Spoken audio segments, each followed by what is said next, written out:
What's up, everybody? Back for another Honkai Star Rail video, and we are back again with Prydwen. Yep, Prydwen has had a record speed update. I think it was like 5 days ago. I swear this came out, right? I think it'll say on the tier list, right, when we get to the change log. But they actually updated Cyrene's whole entire ranking, right? Every single ranking has changed, right? If you don't remember before, she was at 0.5 for every single game mode, and I believe what they said was they were gonna, like, she's really strong, but they're gonna check her out, right? I can't remember if they talked about just her having a slow ult up time. I don't know if they changed anything out. I don't think so. But in order to make this video not be like 2 seconds long, I'm actually going to talk about a few reasonings why the rankings are just kind of weird overall, right? Because a lot of people had issues with where she was ranked, and I didn't. But that's just how, like, Prydwen's tier lists like technically don't make sense, right? I'll go over that in a second, right? So let's see where she's at. I'm assuming tier 0. Okay, tier 0. I'm assuming okay, so she went from 0.5 to tier 0 in every single game mode.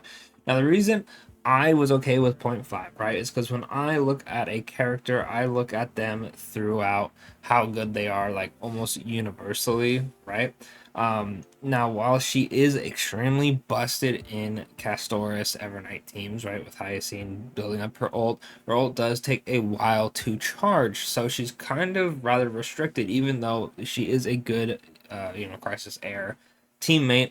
At E0, she can struggle a bit and it can be a bit annoying. Plus, she's pretty much useless outside of those teams. So I feel like that is a fair criticism to put her down to 0.5, right? Is she really busted? Absolutely. But she does have her issues, right? Which is fair, right? Someone like Cyrene would probably also be in 0.5 just because she is absolutely insane on the team she works, but she's very restrictive, which for me personally would make you lose points, right? So I was okay with 1.5, with 0.5. Sorry, not 1.5. She's 1.5. There'd be issues, right?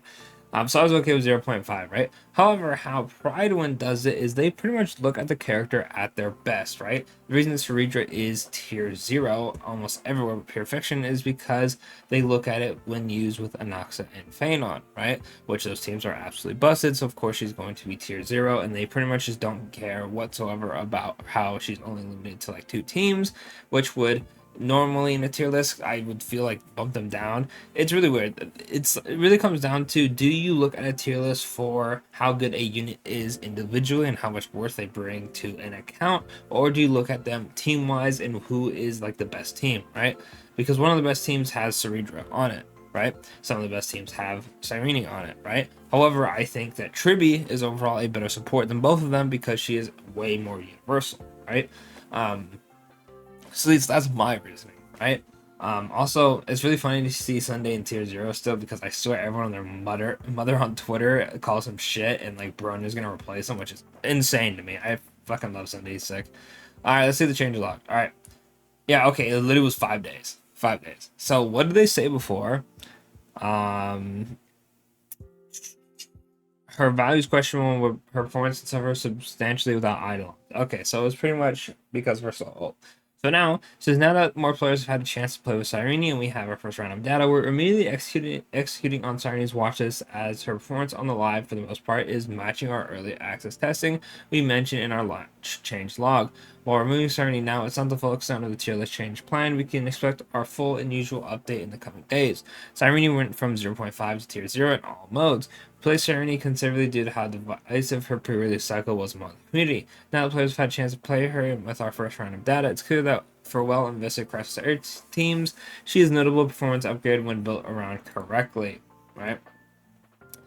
Well, I mean, she's a buff for them for certain teams, right? Definitely not all of them, right? Like, I would not be caught dead using her in dot. Like, it is what it is. That team is way too slow, right? I do think she still has her issues. I feel like I'd be okay with putting her in tier 0 if I had to, right? The only characters I would have above her would probably be Tribby for support. Is she better than RMC?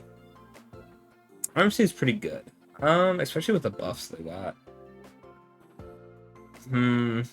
I think I would be comfortable putting Tribby and RMC higher than Cyrene, and then Cyrene would be like third, Cereja 4th, and then like Sunday 5th if I had to rank them, right?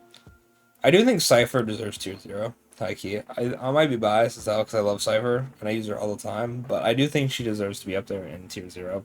Right? How she works is really good, but I do think that I would be fine with putting Cyrene in tier 0.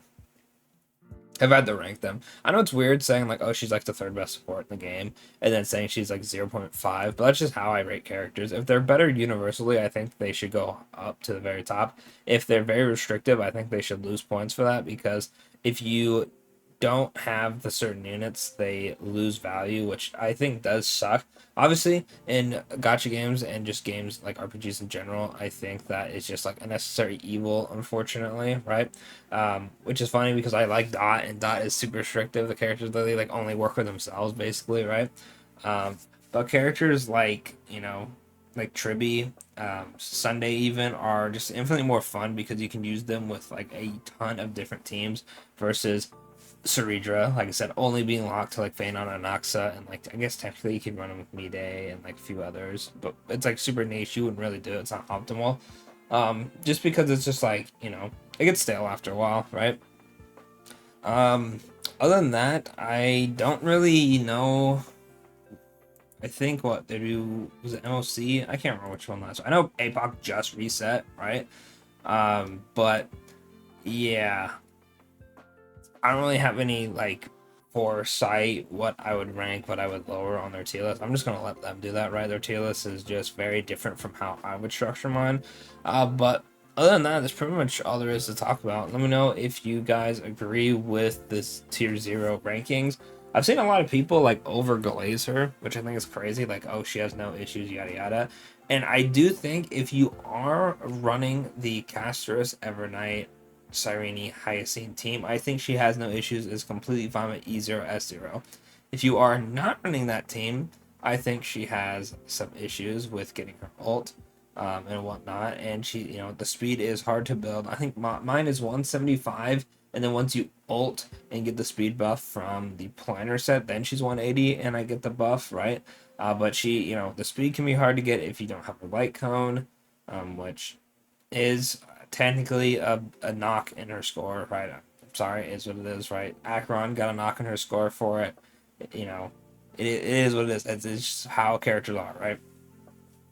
Um, but yeah, no, I think she's still good. But the overglazing, how she's like perfect on every team is a little insane, right? But let me know what you guys think in the comments below. Do you think Prydwen was just trying to save face and put it in 0.5? Do you think she's actually tier 0? Do you think like what characters would you say are better as a support? Let me know, and of course I will catch y'all in the next one. Thanks for watching.